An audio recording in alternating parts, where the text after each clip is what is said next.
Continuando o nosso Sermão do Monte, Mateus capítulo 7, vamos ver os versos 13 e 14 de Mateus capítulo 7. Como eu disse, vamos falar sobre o custo do discípulo para viver a nova vida. O custo do discípulo para viver a nova vida. É isso que é nos apresentado aqui em Mateus capítulo 7, dos versos de 13 a 14. Então vamos fazer essa leitura de Mateus 7, 13 e 14. Entrai pela porta estreita, larga é a porta e espaçoso o caminho que conduz para a perdição, e são muitos os que entram por ela. Porque estreita é a porta e apertado o caminho que conduz à vida, e poucos são os que acertam com ela. Vamos orar ao Senhor. Senhor, mais uma vez estamos rogando a Ti, Deus, que o Senhor nos dê um tempo na Tua Palavra de desafio, um tempo na Tua Palavra, Deus, de confrontação do que nós estamos fazendo com essa vida, com essa nova vida que o Senhor tem nos dado. Um tempo de avaliação, mas um tempo, Deus, já de refrigério. Um tempo em que possamos olhar não para essa vida aqui, mas para a vida que virá. Que o Senhor vai trabalhando, nos moldando, Deus, dentro desse Sermão do Monte, do que nós já temos visto até aqui. Para que realmente, Senhor, vivamos uma vida que Te agrada. No nome de Jesus Cristo nós oramos. Amém.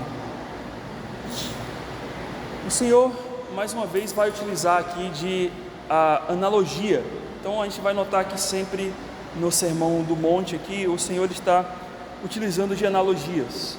Se você vai lá para o início do nosso sermão, você vai ver que o Senhor Jesus ele usa a primeira analogia, que é do sal e da terra, lá em Mateus capítulo 5. Os discípulos são o sal da terra e a luz do mundo. São as duas analogias que a gente percebe ali. E mais adiante, a gente vai ver a analogia da luz e das trevas, depois a analogia dos dois senhores, certo? Depois, a última analogia que a gente viu, que é a respeito dos cães e dos porcos e das coisas santas. E agora nós estamos vendo a analogia das duas estradas, dos dois caminhos ou das duas portas, certo? Então o Senhor ele vai sempre utilizar de analogias, porque é um meio mais fácil, é um meio mais elucidativo, explicativo, para ele ensinar as lições verdadeiras, as lições eternas, certo? E como eu disse, a analogia que ele utiliza aqui é a analogia da porta e também a analogia do caminho. E aplicando isso que o Senhor tem nos trazido aqui nesses dois versículos, nós percebemos que ele está usando uma linguagem aqui de convite, Ele fala entrai, não é uma linguagem de ordenação, de ordem, porque se fosse de ordem seria o que? Entra, mas entrai é um convite, é como se alguém está chamando, olha, entrai. É um convite que o Senhor Jesus ele está fazendo.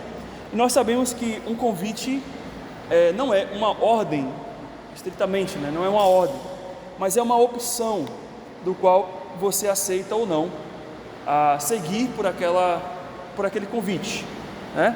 Você aceita ou não um convite, ok? E esse tipo de linguagem era muito comum, utilizada por Deus para falar ao povo de Israel, principalmente lá no Antigo Testamento, essa linguagem mais convidativa ou mais optativa, do qual o Senhor falava, olha, tem isso e tem isso, então escolhei. O Senhor Jesus, aliás, o Senhor Deus, ele sempre tem feito isso com Israel ao longo do tempo. Olha, eu te dou a vida, a bênção e a maldição, o que é que vocês querem? Então, o Senhor sempre faz isso, certo? Por exemplo, em Deuteronômio capítulo 30, versículo 15, a gente vai ver o Senhor fazendo isso. quando lá ele diz: vê que proponho hoje a vida e o bem, a morte e o mal. E no versículo 19 ele vai indicar qual que seria a melhor opção para que aquele povo pudesse escolher. Os céus e a terra tomo hoje por testemunha contra ti, que te pus a vida e a morte, a bênção e a maldição. Escolhe, pois, a vida, para que vivais, e tu e a tua descendência. Em Josué 24:15, Josué vai fazer esse mesmo convite, com esses mesmos tipos de opção. Em Josué 24:15, quando ele fala: se vos parecer mal servir ao Senhor, escolheu hoje a quem servais, se aos deuses a quem serviram os vossos pais, que estavam da além do Eufrates, ou aos deuses dos amorreus, em cuja terra habitais.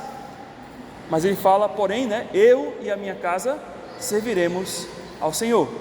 Então a gente vai ver que isso acontece nas Escrituras. Tem muito mais versículos que dizem a respeito desse convite, dessa opção que o Senhor propõe ao povo.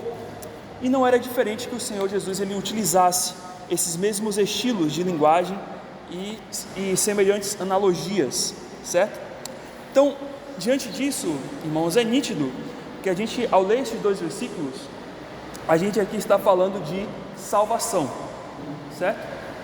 É nítido, a gente olha para esses dois versículos aqui e a gente percebe que o trecho bíblico está falando de salvação, por causa de especialmente duas palavras.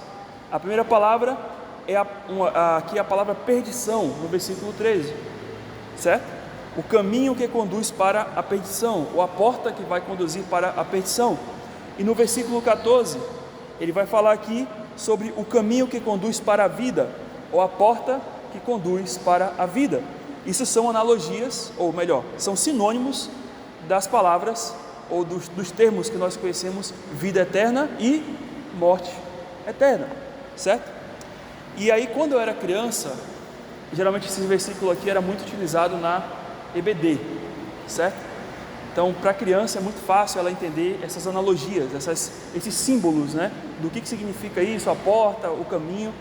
Então, eu via muito isso na EBD, na Escola Bíblica Dominical, e na Escola Bíblica de Férias, a EBF, E eu sempre fazia uma associação errada desses dois versículos. Não sei se você já imaginou assim, mas quando criança, o que eu imaginava desses versículos?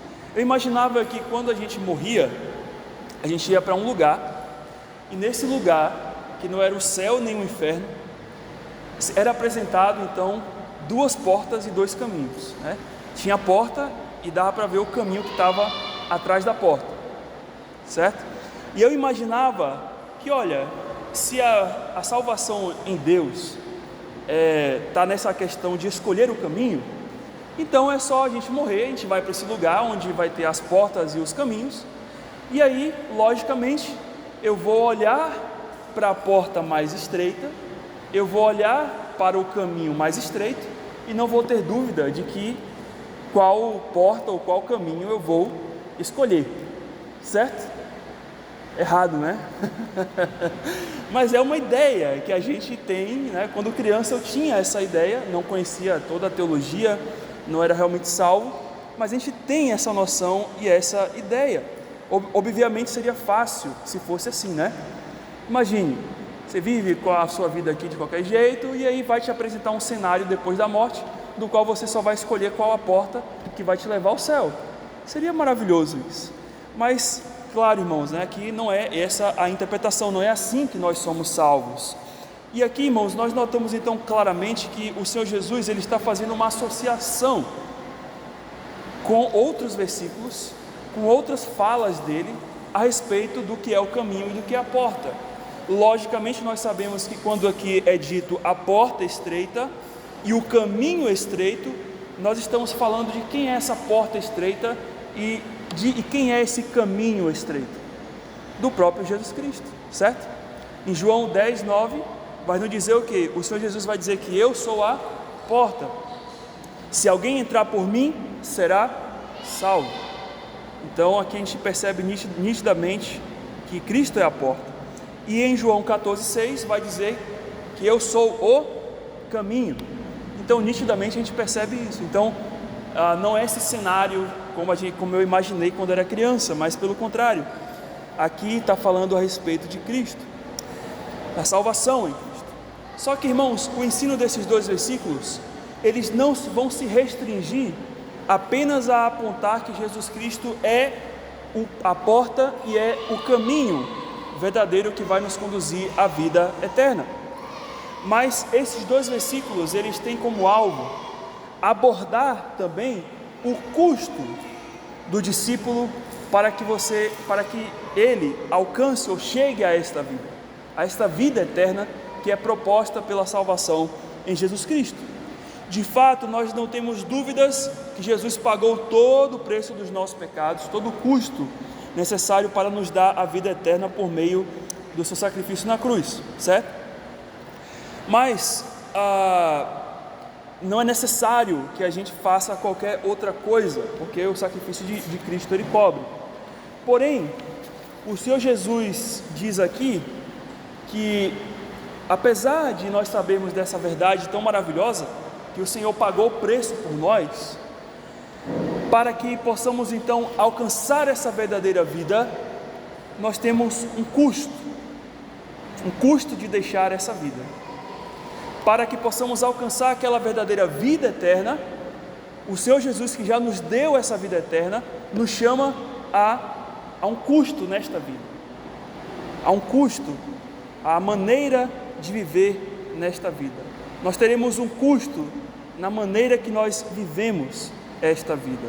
E esta é uma grande verdade, principalmente porque nós sabemos que há uma diferença que a Bíblia nos chama a fazer ou a ser da nossa vida e da vida do mundo, certo?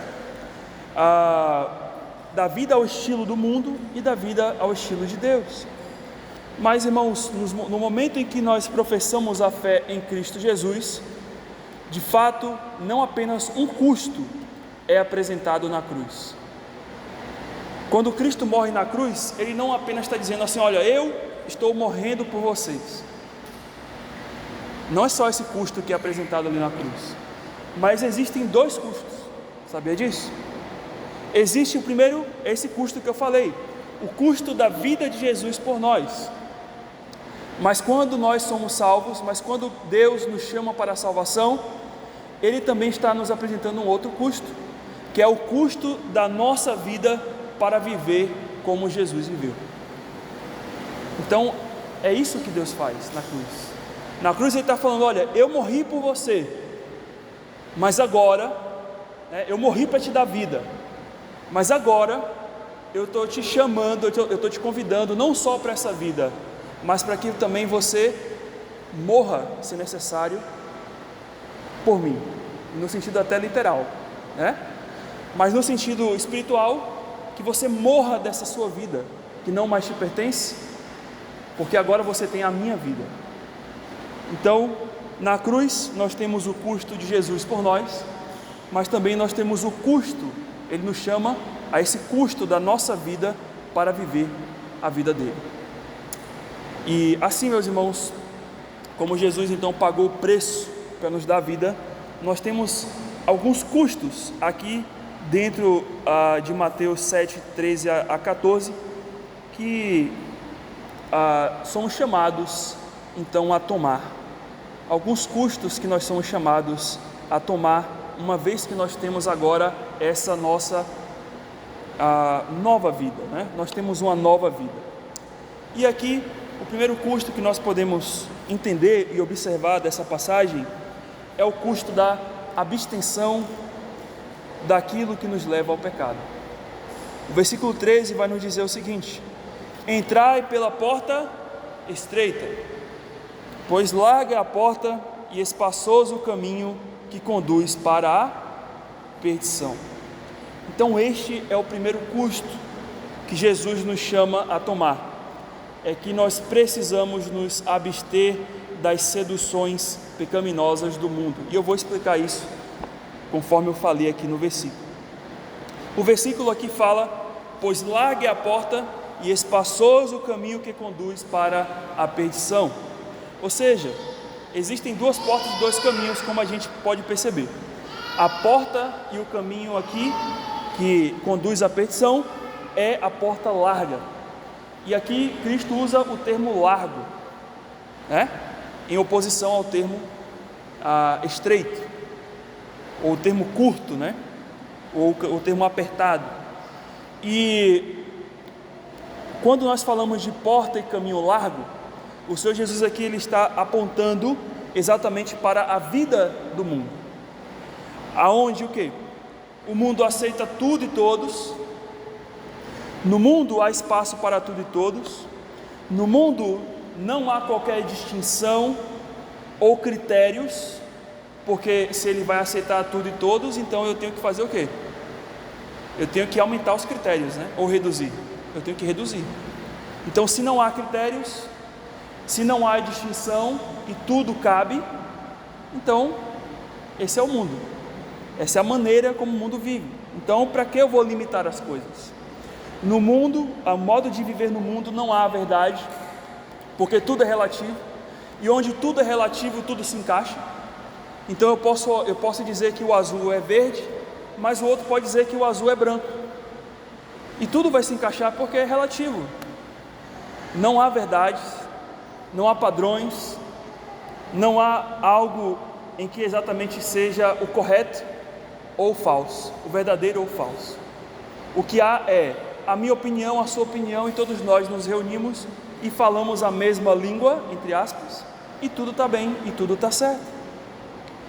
No mundo, nesse caminho largo, nessa porta que é larga, não há um padrão do que é justo e santo, não há nada do que seja de fato puro, mas o que há é uma depravação de todos os tipos. Então, na porta e no caminho largo, não há busca, portanto, por Deus, mas somente tem a busca por interesses próprios, em satisfazer cada milímetro de espaço desse caminho com os mais variados desejos carnais.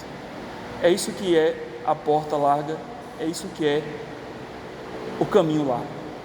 É esse caminho onde cabe todo mundo, onde todo mundo pode fazer o que quiser e não tem problema. O Wisby ele vai dizer que é possível andar num caminho espaçoso e levar conosco uma bagagem, não é? Imagine, um caminho aqui largo, posso levar quantas bagagens eu quero, né? Então o Wisby ele vai dizer que no sentido espiritual é possível andar no caminho espaçoso e levar conosco bagagens de pecados e desejos mundanos. O mundo aceita tudo isso.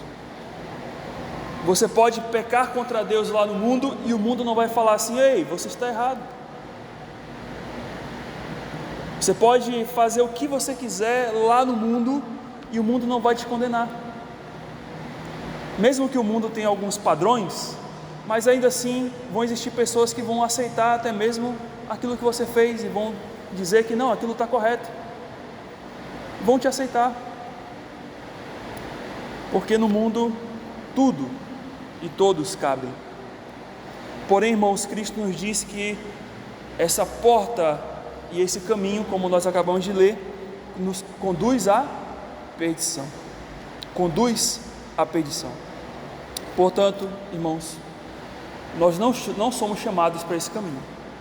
Nós sabemos que não é esse caminho que o Senhor nos chamou, mas pelo contrário, o caminho que nós somos chamados é um caminho do qual temos um padrão, do qual temos um manual, do qual temos responsabilidades diante dessa nova vida, e é um caminho do qual Ele nos chama a abster-nos de certas coisas. 1 Pedro 2,11 vai nos dizer exatamente isso, quando Pedro, o apóstolo, vai dizer: amados, exorto-vos como peregrinos e forasteiros que sois. Note que a linguagem de Pedro, todo o tempo das cartas de Pedro, né, é uma linguagem falando a respeito do viver aqui, mas sempre pensando que nós não somos moradores daqui. Nós somos o quê? Como ele falou aqui? Peregrinos. Ele fala: amados, exorto-vos como peregrinos e forasteiros. pessoas que vivem aqui, mas estão de passagem. Talvez eu imagino que Pedro esteja olhando até para a caminhada de Israel durante o deserto, saindo do Egito para adentrar a terra prometida, porque o deserto não era a habitação de Israel. A gente sabe que é a terra que Deus tinha dado. Então, enquanto eles estavam caminhando durante aquele deserto, eles tinham então que caminhar pensando: nós não somos moradores daqui, nós estamos indo para a nossa verdadeira morada. E Pedro, ele olha para isso na vida dos cristãos e fala: olha, vocês não são moradores daqui, mas vocês estão indo numa caminhada até chegar à verdadeira vida. Então ele fala: exorto-vos como peregrinos e forasteiros que sois, o quê? A vos absterdes das paixões carnais, que fazem guerra contra a alma. Irmãos, aqui vem o ponto, que não é fácil nos abstermos. Não é tão fácil largarmos as paixões da carne, não é, né? Porque o próprio apóstolo Pedro, ele já falou. Qual a palavrinha que ele utiliza ali para poder dizer que como é difícil nos abstermos das paixões da carne? Qual a palavrinha aí, 1 Pedro 2,11? A palavra guerra. Guerra. A guerra é algo muito maior do que um problema, né? Existe um problema. Quando a gente fala assim: olha, eu tenho um problema, né? Estou vivendo um problema. Pode ser que esse problema seja pequeno, seja um pouco maior, né? Mas quando você fala assim: olha, eu estou em guerra, né? Não há uma guerrazinha. Não existe. O termo guerra, ele não subentende algo pequeno, mas ele aponta para algo que é grande, para algo que nos corta, para algo que nos fere, para algo em que nós precisamos até mesmo dispor da nossa própria vida, se for o caso, para alcançarmos os objetivos, né? A gente está percebendo agora isso acontecer em Israel. Homens até civis tendo que se alistar ou comparecer lá no exército para poder lutar. Praticamente todos estão lutando. A gente percebe que a guerra é isso. E Pedro nos dá essa concepção de que se é uma guerra, então nós temos um custo. Toda guerra tem um custo. Toda guerra vai ter um custo. Na minha e na sua vida. Toda luta que eu e você nós temos para fazer aquilo que Deus nos pede a fazer, nessa vida de pecado, nesse corpo de pecado que nós estamos vivendo, vai nos levar a um custo. Porque, irmão, senão não seria guerra. Senão não seria o que Pedro fala aqui. As paixões que nos fazem guerra, nós também temos que fazer guerra contra elas. Irmãos, e vale a pena. Por quê? Porque a vida que nos espera qual é? Não é uma vida qualquer. Então vale a pena guerrear. Vale a pena guerrear pela nossa Sião, né? Pelo nosso encontro com o Senhor, pelo nosso descanso eterno. Vale a pena cada minuto nessa guerra que você passa diariamente contra o seu coração, contra a sua alma, contra os seus pensamentos, porque essa guerra, no final das contas, ela vai te levar à verdadeira liberdade. Do contrário, irmão, se não lutamos, nós seremos assediados a amar as coisas do mundo, e aí não vamos fazer guerra contra o mundo, mas sim nós vamos fazer o quê? A paz, um acordo com o mundo. Vamos estar em amizade com o mundo. E a palavra de Deus já nos diz o quê? Que não ameis o mundo, nem as coisas que há no mundo. 1 João 2,15. Se alguém amar o mundo, o amor do Pai não está nele. Porque tudo que há no mundo, a concupiscência da carne, a concupiscência dos olhos e a soberba da vida, não procede de Deus, mas procede do mundo. Ora, o mundo passa, bem como a sua concupiscência, porém aquele que faz a vontade do Senhor permanece eternamente. Então Pedro e João estão falando isso. Olha, não amem, façam guerra contra o mundo. Não ame as coisas do mundo. E João aqui vai nos dizer, porque olha, o mundo vai passar. Esse mundo aí que talvez está te assediando, para que você se devote a ele, se entregue a viver a ele vai passar. Ele não é eterno.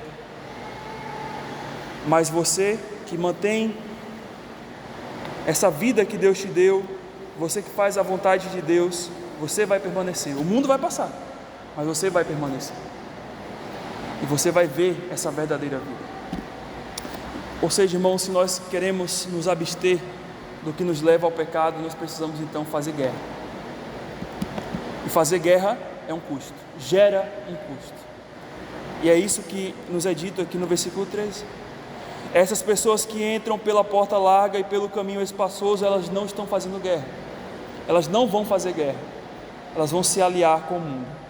Mas o caminho dela não vai ser o céu glorioso como o nosso, porém a perdição eterna. O segundo custo que o Senhor nos traz aqui, que podemos entender, está no final do versículo 13, quando diz: e muitos são os que entram por ela, pela porta larga, pelo caminho largo. O segundo custo que o Senhor nos mostra aqui é da negação em viver conforme a filosofia do mundo. Nós temos esse custo. Nós precisamos negar a vida conforme a filosofia do mundo. Aqui o Senhor nos mostra que muitos entrarão pela porta larga e pelo caminho largo. Portanto, muitos se curvarão à maneira filosófica de viver o mundo. Irmãos, e abandonar a filosofia do mundo, que nos afasta de Deus, é o nosso segundo custo. Abandonar o que o mundo nos apresenta, as vitrines que o mundo nos mostra, é o nosso segundo custo. O Isbe vai dizer que a fé não pode ser julgada por estatísticas, pois nem sempre a maioria tem razão. Só porque todos fazem alguma coisa, não quer dizer que estão fazendo o que é certo. E como há cristãos que, ao verem o mundo seguindo uma direção, eles seguem. E como há cristãos que não são convictos e firmes nas suas verdades, mas o primeiro momento em que eles têm a oportunidade de poder talvez, fazer algo que não é segundo a forma como Deus pede, eles vão lá e fazem só por causa do modismo, só para não ficar para trás. Mas todo mundo está fazendo isso, eu vou fazer também, para não ficar esquecido, para não ficar para trás, porque senão eu vou ser um quadrado, porque senão, eu vou ficar nessa situação de ser um cafona. Então aí vão seguindo a modinha do mundo. Irmãos, infelizmente isso nas igrejas também. As igrejas, por não manterem o evangelho correto, por não se firmarem no evangelho certo, o que elas fazem? Vamos abrir para incluir as pessoas. Se a gente for muito criterioso, se a gente for muito padrãozinho, o que vai acontecer? As pessoas não vão vir. Se a gente não for tão porta estreita, se a gente não for tão caminho largo, as pessoas não vão aceitar esse evangelho. Mas eles esquecem exatamente de quê? De Mateus 7, 14, 13 e 14. Porque o Senhor Jesus já falou, Ele já disse, olha, é caminho estreito, a porta é estreita, o caminho é estreito. Não há essa concessão de, olha, vamos abrir um pouquinho mais o caminho aqui para ver se a gente encaixa alguma coisa, porque senão é porta larga. E aí, irmãos, essas igrejas começam, para não ficar para trás, para terem os seus templos cheios e carregados de pessoas ímpias, que fingem adorar a Deus, mas não conhecem o verdadeiro Deus, elas vão abrindo, e vão abrindo as filosofias do mundo, abrindo e abrindo e abrindo, e quando vão ver, eles já criaram a sua própria porta larga e o seu próprio caminho largo, e vivemos numa bagunça doutrinária. Só nesses últimos tempos aí, nessas últimas décadas, já foi criada a teologia a teologia ecumênica. Só nessa época já foi criada a teologia inclusiva, que é a teologia de gênero. Só nessa época já foi desenvolvida a teologia feminista. Só nessa época já foi estabelecida uma tal de teologia negra, que diz respeito a algo racial, né? As quais essas teologias não estão preocupadas de modo nenhum com a verdade bíblica do Evangelho, mas pura e unicamente estão interessadas nos seus próprios objetivos. E não apenas na igreja, irmãos, mas também em todos os nossos lares, as nossas casas. Facilmente nós podemos abrir as portas para o caminho largo e para a porta larga, quando nós consumimos as ideias do mundo em nossa casa, seja por meio dos filmes, programas de TV, sites na internet e redes sociais.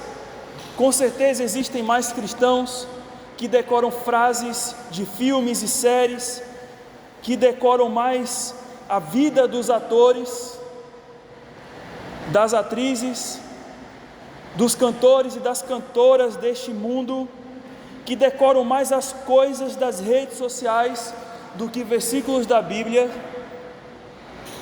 e a vida de personagens bíblicos que nós poderíamos estar estudando e aprendendo como eles viveram para a honra e glória de Deus.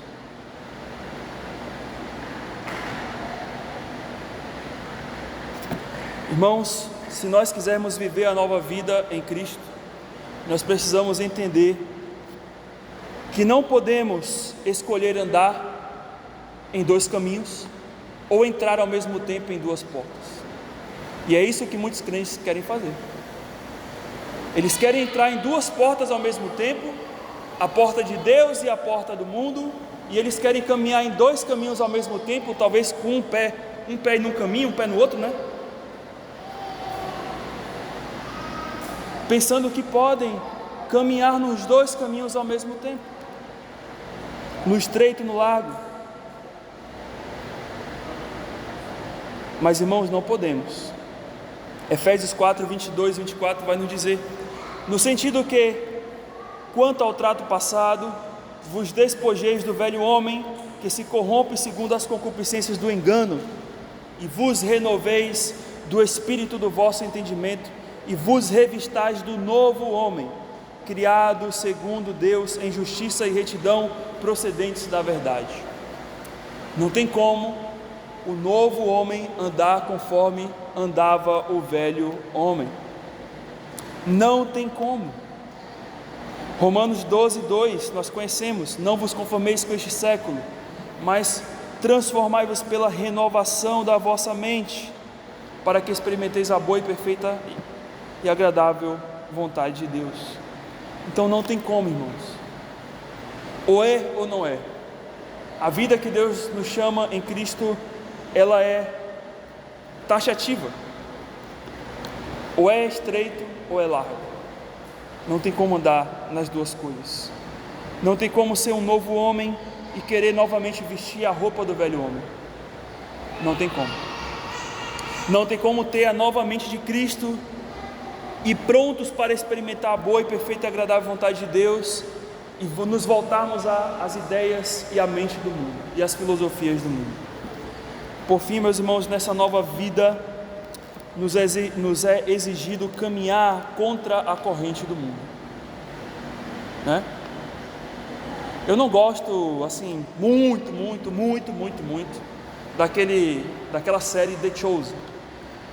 Ela tem alguns pontos bem interessantes, mas muitas coisas ali já viram uma ficção. Mas tudo bem, é do autor, o interesse do autor em fazer aquilo.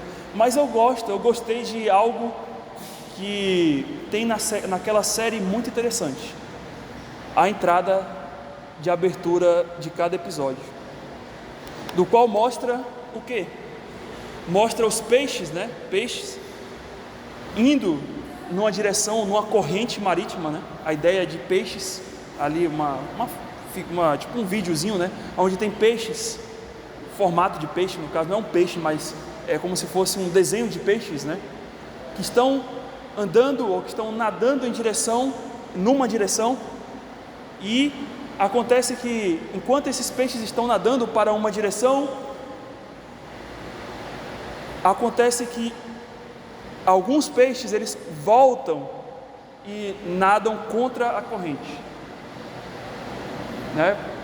Ao chegar em casa, talvez hoje ou amanhã, vai lá e olha essa introdução que eles têm lá da série. E é interessante porque vai aqui uma multidão andando e depois um peixinho volta e nada contra a corrente. O outro peixinho lá na frente volta e nada contra a corrente. E o outro, e mais outro, e mais outro. São poucos. Mas essa é a nossa vida como cristãos. Nós estamos nadando contra a corrente do mundo. O mundo está para lá, mas nós estamos para cá. E isso nos exige, irmãos, o nadar contra a corrente nos exige, então, se queremos nadar contra a corrente, nos exige que neguemos as filosofias do mundo. O Isby vai dizer que o povo verdadeiro de Deus sempre foi um remanescente, uma minoria neste mundo, e não é fácil descobrir por quê, porque a porta que conduz à vida, ela é estreita. Olha aí, quantas pessoas nós temos aqui? Temos mais cadeiras do que pessoas. Por quê? Por que será? Porque o caminho é estreito. Logicamente, se eu anunciasse esse culto na internet, dizendo assim: venha para receber uma bênção, venha para ser curado, venha para Deus te dar isso ou aquilo, com certeza iam ter muitas pessoas interesseiras buscando isso. Mas não é essa vida que Deus está nos convidando. Por último, o terceiro custo é o que está no versículo 14: porque estreita é a porta e apertado o caminho que conduz para a vida, e são poucos os que acertam com ela. Só um remanescente que vai, são poucos. O terceiro custo é a conformação à maneira de viver de Cristo. Uma vez que nós nos abstemos do pecado, uma vez que nós não cedemos às ideias e às filosofias do mundo, o nosso terceiro custo agora será a conformação à maneira de viver de Cristo. Por quê? Porque o Senhor Jesus nos mostra que não há outro meio de sermos conduzidos à vida a não ser pela porta estreita e pelo caminho estreito.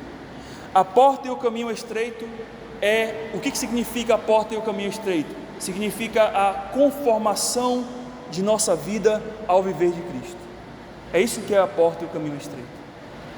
A conformação de nossa vida ao viver de Jesus Cristo. E o que é conformar? Conformar é nos colocar sobre a forma de algo, ou sobre a forma de algo, ou seja, na forma de viver de Cristo. Conformar é isso. Geralmente a gente entende o conformar como algo ruim, né? Eu não consegui o que eu queria, então eu vou ficar conformado com isso, né? Mas não é isso. O sentido da palavra ele é mais ainda. É no sentido de me colocar sobre a forma de algo.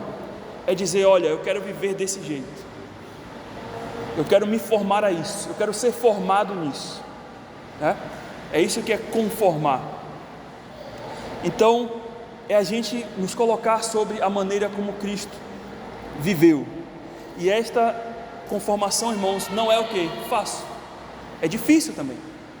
É difícil, nessa nossa luta diária, vencermos o velho homem, porque ele não deseja o viver de Cristo. Conformar a imagem de Cristo, como o Senhor Jesus já deixa claro, a Bíblia deixa claro, é algo que não é como a salvação. A salvação ela é instantânea, ela vem, mas conformar a imagem de Jesus Cristo, ou ser igual a Jesus Cristo, como está lá em Romanos 8, é algo que é progressivo na minha vida. É como, ou melhor, é igual, é a mesma coisa, é sinônimo de santificação. Eu não me santifico hoje. Olha, agora sim, ó, eu cheguei aqui na santificação plena, não peco mais. Só falta andar na nuvem, né? Não é assim. Enquanto o mundo, portanto, irmãos, nos diz que somos tolos porque não aproveitamos essa vida, o que você vai fazer no dia de domingo? Vou tomar uma cerveja, comer um churrasquinho, passear com a minha família. E você, o que você vai fazer? Eu vou na igreja. Você vai na igreja? Que burrice você está fazendo? Você já trabalha a semana toda e no final ainda você tem que ir na igreja. É isso que o mundo vai falar para você. E você vai ficar como? É verdade, não é que é verdade? Olha, eu podia estar descansando, eu podia estar, vendo um filme, indo na praia, passeando no shopping com a minha família, mas eu estou na igreja. É isso que o mundo vai fazer. Você vai ficar tentado. Mas, irmãos, a convicção que nós devemos ter é que a vida que o Senhor nos chama a viver é uma vida que é muito maior do que uma praia, do que uma cervejinha com os amigos, do que um churrasquinho, do que um passeio no shopping. A vida que o Senhor nos chama, ela é maior do que tudo, do que essas coisas idiotas e bestas. A vida que o Senhor nos chama é uma vida de alegria. Pastor, mas eu não sinto alegria em vir num culto, eu não sinto uma alegria, Senhor, de poder. Então reveja. Talvez é porque você está se conformando com o mundo. Você já perdeu a alegria na salvação e está fazendo como Davi, olhando, e pecando, olhando as coisas do mundo e fazendo as coisas do mundo e pecando. Irmãos, estar na igreja no dia de domingo deveria ser a coisa de maior alegria em nossa vida, porque é o momento onde talvez toda a carga de mundanismo que a gente absorve durante a semana é descarregada. É descarregada quando a gente abre a palavra de Deus e se deleita nela. Esse deveria ser o nosso sentimento. Então, irmãos, o velho homem vai dizer: não vá. O velho homem vai dizer: não abra a Bíblia. O velho homem, ele vai falar tudo isso. O velho homem, ele vai falar: mas trabalhar na obra de Deus, você já tem tanto trabalho.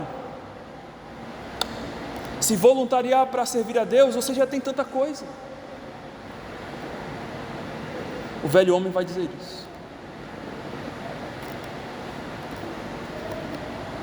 Mas a vida que Jesus nos chama, irmãos, é uma vida que é radical. A vida que Deus nos prometeu vale cada custo, como eu falei, que nós estamos pagando hoje. Conforme Romanos 8,18 vai nos dizer: porque para mim tenho por certo que as aflições do tempo presente não podem ser comparados com a glória que há de ser revelada em nós.